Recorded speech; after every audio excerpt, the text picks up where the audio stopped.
नमस्कार दोस्तों, स्वागत है आपका हमारे online channel mind map classes पर। हम पढ़ रहे थे सामान्य हिंदी। सामान्य हिंदी में हमने हिंदी के विकास क्रम की बात की थी। हिंदी के विकास की बात करें तो सबसे पहले हमने जाना था कि हिंदी की उत्पत्ति किस भाषा से मानी जाती है। तो हमने बताया था हिंदी की उत्पत्ति संस्कृत से मानी जाती है। संस्कृत को ही हिंदी की जननी कहा जाता है, या भारत में बहुत सारी भाषाओं की जननी संस्कृत को ही कहा जाता है। उसके विकास क्रम की बात करें तो बताया था कि संस्कृत से पाली, पाली से प्राकृत, प्राकृत से अपभ्रंश, अपभ्रंश से अपभट्ट, और अपभट्ट के बाद में आती है प्रारंभिक हिंदी। प्रारंभिक हिंदी के बाद में अभी आधुनिक हिंदी। कालक्रम की बात, हिंदी के कालक्रम की बात करें तो हिंदी के कालक्रम को 3 भागों में बांटा था: प्राचीन हिंदी, मध्यकालीन हिंदी और आधुनिक हिंदी। उसके बाद में भाषा परिवार के आधार पर हमने कुछ देखा था कि भाषा परिवार के आधार पर 4 भाषा परिवारों में भारत की भाषाओं को बांटा है: भारोपीय, द्रविड़, ऑस्ट्रिक और चीनी तिब्बती। हिंदी फारसी भाषा का शब्द है, ये जाना था। अपभ्रंश की कुछ प्रमुख रचनाएं और उनके रचनाकार जाने थे। अपभ्रंश के बाद बात करते हैं आज अपभट्ट की। तो जानते हैं अपभट्ट को। अपभट्ट अपभ्रष्ट शब्द का विकृत रूप है। इसे अपभ्रंश का अपभ्रंश या परावर्ती अपभ्रंश कहा जाता है। मतलब अपभ्रंश से ही निकल के, अपभ्रंश से ही टूटकर अपहट्ट का विकास हुआ है। इसके भी प्रमुख रचनाएं हैं और इस भाषा के भी प्रमुख रचनाकार हैं। वो हैं, पहले अधैमाण अब्दुल रहमान, इनकी कृति है सनेह रासय संदेह रासक। दूसरे हैं दामोदर पंडित, इनकी कृति है उक्ति व्यक्ति प्रकरण। तीसरे हैं ज्योतिरी सिंह ठाकुर, इनकी रचना है वर्ण रत्नाकार। चौथे विद्यापति, इनकी रचना है कीर्तिलता।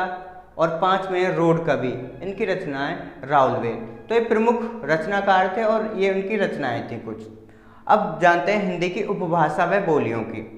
तो हिंदी के क्षेत्र के अंतर्गत उत्तर भारत में 9 राज्य और 1 केंद्र शासित प्रदेश को मिला के कुल जनसंख्या का, भारत की कुल जनसंख्या का 43% लोग हिंदी भाषा का प्रयोग करते हैं, या हिंदी भाषा की उपभाषाएं या बोलियों का प्रयोग करते हैं। आइए समझते हैं उन्हें।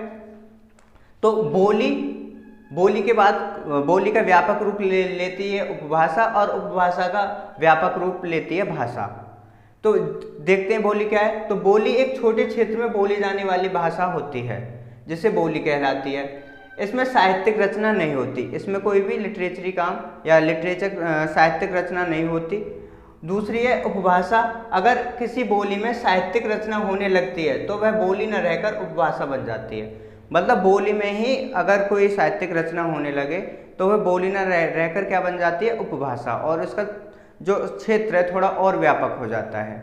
वहीं उपभाषा में ही साहित्यिक रचना व्यापक तौर पर होने लगे और उसका क्षेत्र विस्तार बहुत ज़्यादा हो जाए तो वो भाषा कहलाने लगती है। जैसे साहित्यकार जब किसी उपभाषा को अपने साहित्य के परिनिष्ठ सर्वमान्य रूप प्रदान कर देते हैं तथा उसका और क्षेत्र विस्तार हो जाता है तो वह भाषा कहलाने लगती है। अब हिंदी की कुछ उपभाषाएं उन्हें जानते हैं: राजस्थानी, पश्चिमी हिंदी, पूर्वी हिंदी, बिहारी और पहाड़ी। राजस्थानी में हम जानते हैं राजस्थानी 4 भागों में बांटी गई है: पूर्वी राजस्थानी, पश्चिमी राजस्थानी और उत्तरी राजस्थानी, दक्षिणी राजस्थानी। अगले डायग्राम में देखते हैं एक एक से कौन कौन सी भाषाएं।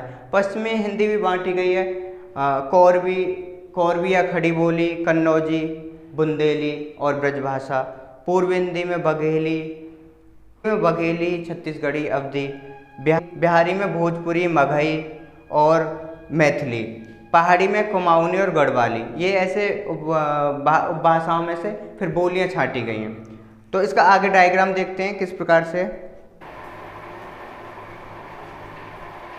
हिंदी की उपभाषाओं की बोलियों की बात करें तो जैसा कि मैंने बताया था, उपभाषा हिंदी की राजस्थानी, पश्चिमी हिंदी, पूर्वी हिंदी, बिहारी और पहाड़ी है।